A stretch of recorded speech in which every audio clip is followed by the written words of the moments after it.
How to transfer money with Truist Bank. Hey everyone, welcome back to another tutorial video. In today's video, I'll show you how you can transfer money with Truist Bank. So to do that, first of all, open up the Truist app on your mobile device and simply log into your account. Now once you've logged in, tap on the transfer tab under quick links.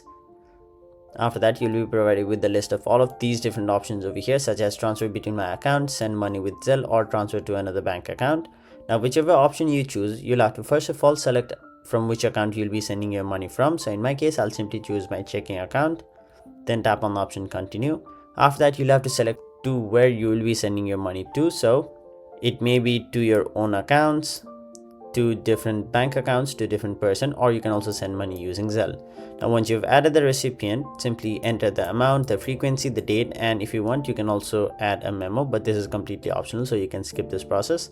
After that, once you tap on the option continue and then confirm, you'll have successfully transferred money with Truist Bank. So that was it for this video. Thank you so much for watching.